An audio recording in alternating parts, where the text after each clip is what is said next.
I'm here today with Paul Miller, author of a new book titled The Religion of American Greatness: What's Wrong with Christian Nationalism?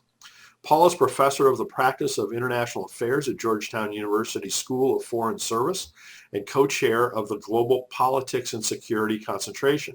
He spent a decade in public service as director for Afghanistan and Pakistan on the National Security Council staff, an intelligence analyst for the CIA, and a military intelligence officer in the U.S. Army.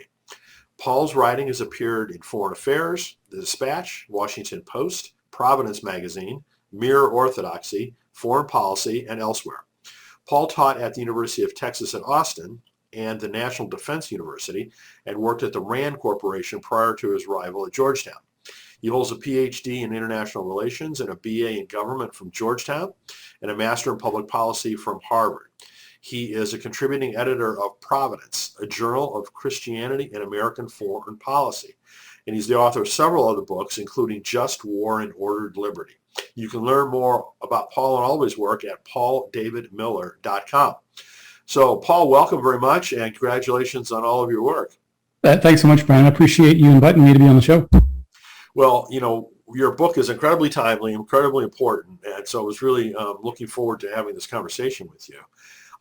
But before we get into that, is there anything else you'd like to tell people about yourself beyond what I kind of touched on there? Sure.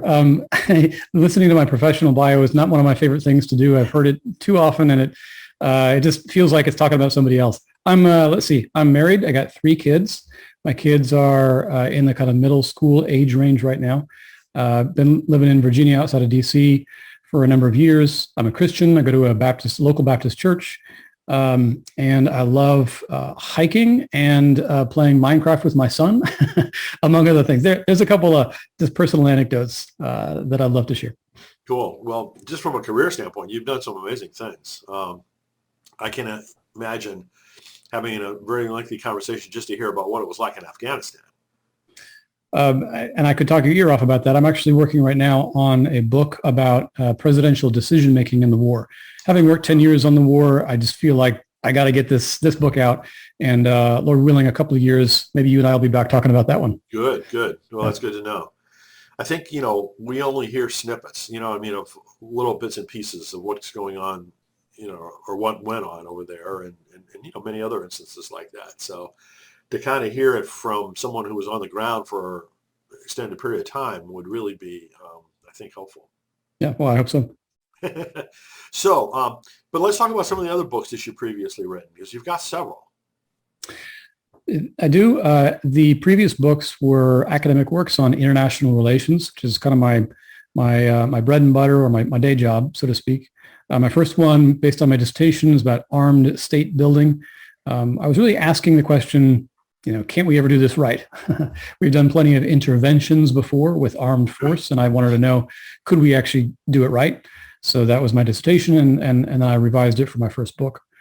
And then my second book, I tried to broaden the aperture. I wrote a book about grand strategy.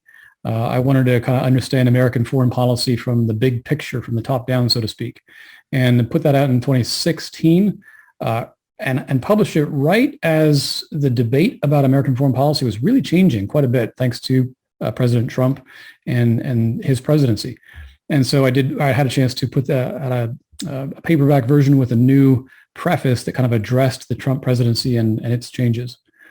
And then I published just a year ago a book on just war, which I felt kind of called to write as a Christian working in international relations. I had to address the rights and wrongs of war and peace. I just cannot think about these things without thinking about justice and right and wrong. And so the book on just war, I kind of read a couple thousand years worth of debate about when it's right and when it's wrong to go to war and why and what you're supposed to do with it, and condensed that into a book published by Cambridge University Press a year ago. So really, really proud of that work. And hope that it has a helpful effect on the debate about just war. Yes. I think badly needed. It sounds like it's much needed beyond academia. I hope that it got traction in the trade world as well. Well, I'm happy to share that I do have a contract for a book with B&H, I believe it's B&H, to do a kind of a layman's edition of that Just War book, because the last year's book was very academic, and it will find an audience with scholars and professors. But I think I recognize the need for a book that could be useful for pastors, chaplains, soldiers, and just kind of the generally educated, interested reader. And so I am working on that. Should be out here in a couple of years. Again, a more accessible version of that Just War book. Good. Glad to hear that too. So let's get to the new book. As I said, the title is The Religion of American Greatness. What's Wrong with Christian Nationalism? So how did that book come about? Came about because in 2016, I looked around and realized that I no longer really understood a lot of what was going on in our country.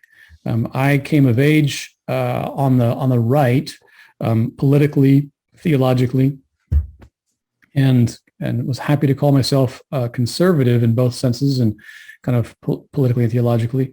But I just didn't understand what was going on in those circles anymore. And I kind of cast about looking for why and for what was the new thing on the right that I didn't quite get. And in my reading, I found this word nationalism, and Trump embraced that label in October of 2018. And so I started to research what nationalism is, what it was, what it is around the world. I also read a lot more about American history, and I began to understand some pieces fell together, and I kind of saw the American story in a slightly different light. And that's where the book came from. So that's where the book came from. Just to clarify, I said that I characterized myself as a conservative. I still do, but I mean those words in the way they meant, the way they were defined kind of pre-2016. Much of the political right is, I think, no longer conservative. And so that's why I've kind of parted ways with what's going on there. But my own beliefs have not changed all that much. And so I'm writing about Christian nationalism as a Christian, as a patriot, and even as a conservative, although maybe I mean something different than what many people mean by that these days. Yeah, I mean, it's a crazy world. You know, I think a lot of us, myself included, were just shocked by the 2016 election. Maybe we shouldn't have been, but certainly were. You know, I felt as though, you know, there were maybe 10% of the country that was, you know, quote unquote Christian nationalists, or, you know, whatever kind of characterization you want to call of this, what I consider to be a relative extreme group, but turned out to be a lot bigger than that. I think that's fair. And by the way, I want to hasten to add that my book doesn't dwell a whole lot on 2016 or even on Donald Trump. I have one chapter in there about Donald Trump out of the 10 or 11 chapters in the book. I really try to take a broader look at Christian nationalism, sort of philosophically, ideologically, going much further back in American history before I eventually get to Trump. Your comment there, I think it's fair to say that Christian nationalism is more widespread than maybe we wanted to believe. Parasociologists, Andrew Whitehead, Samuel Perry, they did a bunch of statistical data, and I think one of their numbers suggested that 3/4 of white evangelicals, by their measure, had pretty broad sympathies with Christian nationalism. Now, I can quibble about their methodology. I actually think that estimate's a bit high by how they measure, but it does give you a ballpark. I think that's probably somewhere in the ballpark of the number of white evangelicals who have sympathy with Christian nationalism. Mm-hmm. Of course, you and I know that's the major base of support for Donald Trump and for the Republican Party. So you could say that the primary electorate of the Republican Party is pretty strongly sympathetic, I think, to this ideology, even if, and this is a tricky part, even if many would not describe themselves in those terms. You know, the term itself, Christian nationalism, is relatively new in the mainstream. It's been around for a while, but new in the mainstream. And I think there's a lot of people on the right who maybe wouldn't embrace it. But as I look at the expressed beliefs, I actually do see quite a lot of Christian nationalism out there in the milieu. Mm-hmm. Totally can see that. So who would you say the book is most intended for? Well, it's intended for anybody who will read it. Although it is published by IVP Academic, I actually wrote it in the effort to get it beyond an academic audience. I think that this will probably find its way into seminaries. I really hope that future pastors read this. I hope present pastors read this. I suspect a lot of students at colleges will find it edifying. I do think that the, again, generally educated Christian reader should read the book. If you're in a church and you're and you're an American, and you're wondering about the relationship between your Christian faith and your American citizenship, read the book. This is for you. There's a lot in there that tries to pull threads together from American history, political theory, biblical theology, and present a picture of these two things, of our Christian identity and our American identity. But I hope I have made it accessible to the general reader. In the book, do you get into much about separation between church and state, or is that too big of a topic that it needs to be handled separately? No, I do address that. There is, by the way, an earlier draft of the book that was about 30% longer and had a much longer discussion of church and state.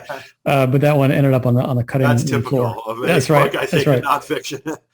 So it's kind of implicit all throughout the book, this idea of the relationship between church and state. Now, as I said, I'm a Baptist, and the Baptist heritage particularly, a lot of Baptists don't know this, the Baptist heritage particularly was actually quite keen on emphasizing the different jurisdictions of church and state and the importance of keeping them separate, though I went to hasten to say the separation does not imply state-enforced secularism. A lot of Christians today are pretty nervous about this language of the separation of church and state because they think it means state-enforced secularism. And that's not what I mean, and that's not what the original Baptists meant when they advocated for it in the 18th century. What I want to do is recover that original sense that the church has its own jurisdiction, and we should jealously guard it from the encroachments of the state. And I'm really concerned that Christian nationalism blurs these things too much, and it's a bit dangerous because it can end up with the church effectively trying to outsource some of its jobs to the state, which is a really bad idea. We should never do that. We should never allow the state to take over our job representing the gospel of Jesus or being a display of God's glory. That is a unique prerogative of the church that we need to guard for ourselves. So how is the book organized? Well, I start off in chapter 1, just an overview of the book, and I also share my own story. It's a bit of an autobiography in there where I talk about where I'm coming from, why I wrote the book. In chapter 2, I define nationalism. I don't start with American nationalism or Christian nationalism, just looking at nationalism generally, and I distinguish it from patriotism. I'm a patriot. Patriotism is good. I think it's actually a Christian virtue to love and appreciate and be grateful for your country. Nationalism is actually not about loving your country. It's about how you define your country. It's an argument about the cultural identity of your nation, and it's a belief that the nation ought to safeguard the nation's identity. So it's a philosophy about the purpose of government. Chapter 3, I then give the stage over to advocates of Christian nationalism. People like Samuel Huntington, Yoram Hazony, Rusty Reno, even an Anglican named Nigel Bigger, Rich Lowry. And I just summarize their arguments in favor of Christian nationalism. And I'm very particular about doing that. I want to be as fair as I can to present their arguments in as strong a view as possible so that we have that. I'm not knocking down a straw man here. I'm actually engaging with the argument as they've actually made it. Then in chapter 4 and 5, I deliver my critique and I say, well, Christian nationalism, it's impractical. You can't draw cultural boundaries that way. They're blurry and they overlap. Therefore, nationalism is always intrinsically against liberty in some sense. It violates what I would call the doctrine of free culture. If we believe in free speech and free religion, we should also believe in free culture. And that is the exact opposite of nationalism that wants to enforce a nationally uniform cultural template. And I think it exacerbates our problems with identity politics and national divisiveness. Chapter 6, I then engage in theological arguments about nations in the Bible, the meaning of Israel, whether or not America should look to Israel as a template. I look at the chosen nation myth. America is not a chosen nation. And I talk about nationalism as a kind of a idolatrous false religion. When you really push it, I think at its logical extreme, it can become very idolatrous. And then in chapter 7, 8, and 9, I really look at the modern day. I look at the rise of the Christian right. I look at the political theory of the Christian right, and I argue that it is partly nationalist and partly small r Republican, civic republicanism, which I think is good, by the way. I think republicanism is a great thing. But the Christian right was always an uncomfortable mixture of these things. And so that's how in chapter 9, I finally talk about Donald Trump and why he was able so successfully to appeal to the Christian right, because the Christian right was, in fact, all along pretty nationalist in its orientation, and it led very naturally into Donald Trump's movement. And finally, in chapter 10, I conclude by saying, look, if nationalism is the wrong answer, what is the right answer? How do we have a sense of our commonality, our nationhood? What does it mean to be an American? And I answer that it has to do with a creed and with American history. And American history is our triumphs, but also our failings. And if we are to have any sense of what it means to be an American, we need to understand and acknowledge our national failings and our national triumphs, culminating in the national creed. And so there's the book. Interesting. Wow. There's a lot of depth there, it sounds like, which is really good to hear. I mean, you clearly did a lot of research in a lot of different, areas that are important to this topic. So I started the book 6 years ago. Wow. And I want to hasten to add that because there's actually a lot of books about Christian nationalism out now. A lot of them came out right around the same time the last year. And that's not to criticize those other books, but I think maybe what might distinguish mine is that, I started thinking about it before it was cool. And I really did make an effort to give this book a depth, an even-handedness, a fairness that I think that the conversation deserves. I think it deserves something more than a hot take, something more than a kind of flash in the pan. So I mean, that's part of the problem, right? Yeah. I mean, with all of our politics and our media and everything, it's just like, sound bites that That's right. are not That's right. nuanced and not, oftentimes misleading. So, Yep. So I'd like to read a couple of the endorsements from the book. Here's one from Michael Ware. He says, "This is the nuanced, constructive approach to Christian nationalism that I have longed for, that takes this moment in our history seriously, condemns what needs to be condemned, but also offers a clear and viable vision of what Christian political participation should and could be. Paul Miller defines the problem and identifies bad actors and expressions, but he does this necessary work for a greater purpose, orienting our political vision toward the common good." So I'd like to unpack that a little bit, because he says a couple of important things there. First, he says you offer a clear and viable vision of what Christian political participation should and could be. So can you describe that vision for us? Yeah, and that's kind of what I start to get into in chapter 10. If nationalism is the wrong answer, what is the right answer? I'm a Christian. I'm involved in politics. That's not Christian nationalism. I think all Christians should be involved in politics in the sense that we should love our neighbors and love them politically because we have the privilege of democratic citizenship, and we should vote for justice and the common good. And none of that is Christian nationalism. We should appreciate the best of our country, and that does include the American creed of liberty and equality for all. I think that we should protect and safeguard that experiment in free government. I think it's an incredibly fragile experiment that is under danger from threats from the illiberal left and illiberal right in our day and age. So we should be involved, and we should seek to preserve and upkeep this experiment in free government. As I said, I do think that means cultivating an appreciation for American history, because I don't think the creed is quite enough to hold us together. I think it has to be the story of the creed as we have gradually lived up to our creed more and more over the centuries. We should appreciate the sacrifice people have made, the sins we have repented from and overcome, and the work that is yet to be done. That is what it means to be an American. It means to step into this story and say, yes, this is my story, warts and all, triumphs and all. This is my story, and I'm going to assume responsibility for living the next chapter in my day and age. That, I think, is what responsible Christian political participation looks like. So another thing that Michael says is he does this necessary work for a greater purpose, orienting our political vision toward the common good. And personally, I view that our recent lack of prioritizing the common good is one of the serious and fundamental issues that we have right now. So how are you suggesting that we increase our focus on that? Well, I try to draw a contrast in the book between Christian engagement that works for the common good and Christian nationalism, on the other hand. Christian nationalism is, as I say in the book, in some sense, it is identity politics for white evangelicals. It's special pleading for our tribe. It's attempting to preserve the social or cultural predominance that, of course, white Christians did in fact have for most of American history. Now, we're losing that predominance culturally and socially, but that's not intrinsically unjust. It's just simply a fact of cultural change. Cultures change all the time, all around the world. I think we have to understand that the loss of our social predominance is a fact, not necessarily a bad thing, not necessarily an unjust thing, nor is it persecution for us to simply lose cultural predominance. Our political agenda ought to be more than protecting the privileges of our tribe. And let's take one example. I think advocating for religious freedom is really important. It's not Christian nationalism. It is a principled stance that you can defend from the Bible and from the Constitution.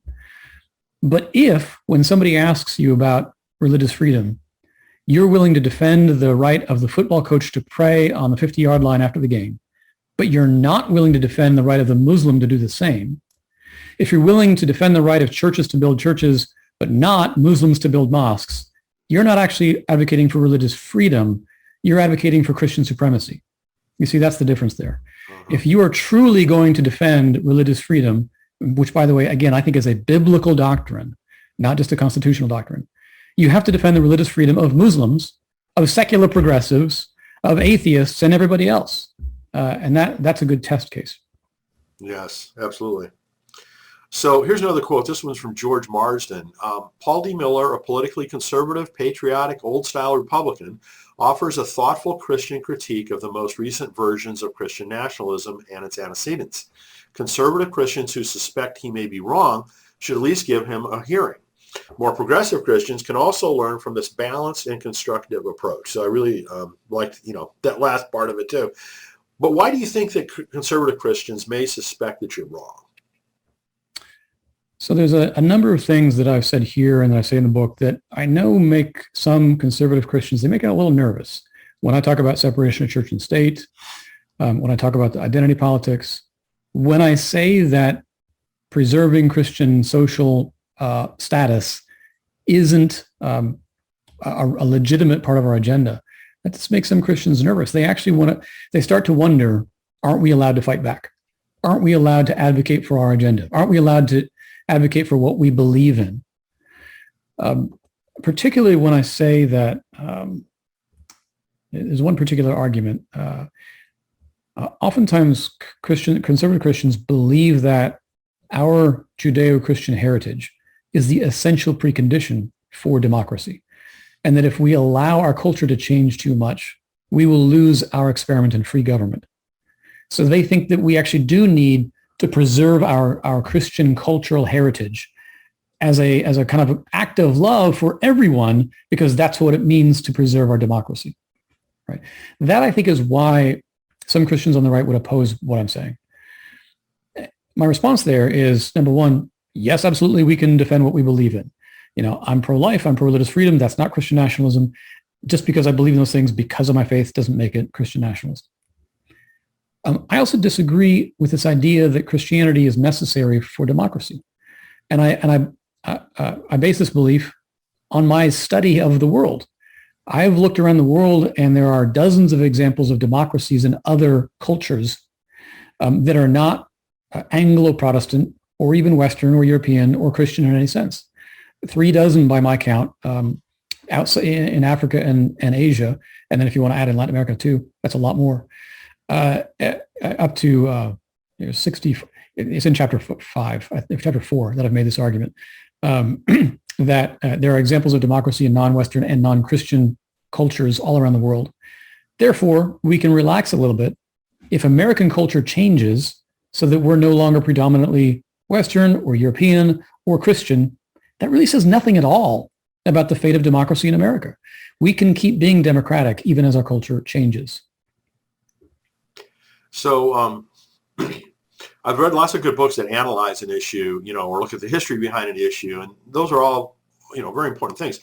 But so often they seem to be lacking in answering the question, okay, what do we do about it? So do you have much to say about what do we do about it to resolve these issues? Some, but I admit that my recommendations are maybe a little abstract. And once again, this goes back to the last chapter and my talk about the creed and the story. So my recommendation is cultivate an appreciation for the American story and the American creed, relax a little bit about cultural change, and recognize the difference between the kingdom of God and the kingdom of America. These are different things. I do end in the last few pages with a note to pastors. And this is maybe where I get a little bit more specific. I think pastors have more of a role to play here than many white pastors are comfortable with. Traditionally, African-American pastors don't have a problem with this because they've recognized since the civil rights movement, if not much earlier, that their churches are actually central to their social and cultural lives. And therefore, their pastors play a larger role in the shaping of their community's actions, political actions, and political beliefs. Many white pastors will talk about abortion. They'll talk about religious freedom. Maybe they'll talk about marriage. And that's where it stops for politics. Or they go to the opposite extreme and they become hyper-partisan and they say you just have to vote straight line Republican, right? There are a few of those out there too. So I don't think that the problem is a dial that we have to adjust where pastors should talk about politics more or less. It's rather the way we talk about politics. I think that pastors need to teach what it means to be a political animal, a social animal. We Americans are individualistic to our core, even to a fault. Individualism is actually not in the Bible. The Bible addresses itself to a people, a corporate entity. God saves us in a body called the church. Living together with others in a community, whether it's your family unit, your neighborhood, your church, your society, your nation, is always a corporate practice. And I think that we Americans are incompetent in the arts of living together. And I think that pastors should teach us. Every morning, every Sunday morning, they teach from the Bible about God, Christ, man response, right? They teach us the gospel. That's good. They should keep doing that. But in doing so, I think they need to spell out the implications for our corporate living at every layer, not just in the church, but in our family, not just in the family, but the neighborhood, the society, the nation, and so forth. And again, that might sound a bit abstract, but it just means in applying the Bible, applying the gospel to our lives, apply it to our social lives, apply it to our cultural lives, and yes, apply it to our political lives as well. And so that's how I end the book. Interesting. So I know looking forward now, I know you mentioned a couple of books that are kind of on the horizon. You want to talk a little bit about those or any other projects that you've got that you can talk about at this point? Yeah, I'm happy to report this book on Christian nationalism, I say in the preface, was just part one of a longer argument. And I kind of gesture towards two more books in a trilogy. And happy to share that InterVarsity's offered me the contract. So I'll be writing these two books over the next 5 or 6 or 7 years. The next book turns my attention leftward, where I'll offer my hopefully loving critique of the progressive left and the ways I think that it may be misleading or dangerous. And then volume 3 in this trilogy will be kind of the answer, right? It's a discussion of Christianity and political order. I think the answer is something like Christian democracy or Christian republicanism. Give me a few years to figure that out, and then I'll write that book and come back and we'll talk about that one. Interesting. Wow. Well, you're tackling some tough subjects, which is, it's necessary. I mean, we've got to deal with these things. And we don't deal with them well as a country, as you said. So. Yeah, I think that's fair, and I'm concerned about the state of our country, as so many of us are. We've been through worse. The Civil War was worse. I think even the 1960s were worse. And there's a lot of young people. Actually, there's a lot of people even my age that don't have the right perspective. They think that today is the worst it's ever been. But look, political violence was much worse in the 1960s and even or 1970s.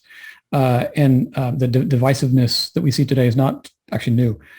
I'm a bit concerned about how long this can go on without it deteriorating sharply. So there are some unique things about today.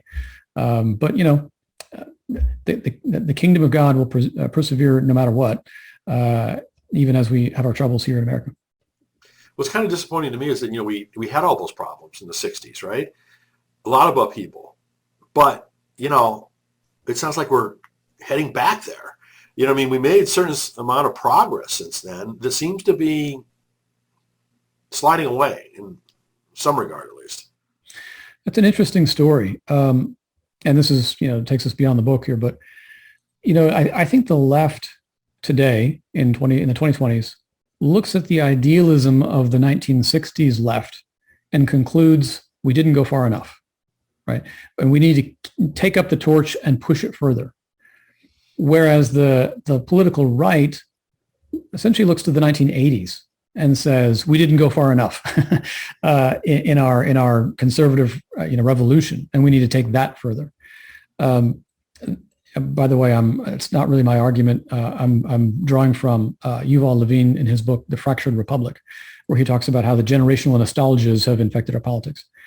And so in a sense, it feels like we're replaying the same arguments from decades past. And look, I think it didn't even start in the 60s. As I researched my book, I found that we have never agreed on the nature of the political projects in North America. When the Puritans came here, they were having debates in the 1640s about the nature of the Christian Commonwealth in Massachusetts between John Cotton and Roger Williams, and one of them exiled the other, right? So forever we've been disagreeing about the nature of our political project. I think the conversation will never quite end, but the freedom to have that conversation is essential to the American experiment. Yeah. Amen. Amen. Well, again, the name of the book is The Religion of American Greatness, What's Wrong with Christian Nationalism. You can learn more about Paul and all of his work at pauldavidmiller.com. And congratulations on doing this, pulling this off. It's an important topic. I think it's a must-read book. So really appreciate you doing it. Thank you, Brian. I really appreciate the chance to share and talk. And best of luck for you with this podcast and all your other endeavors. Thanks so much. All right.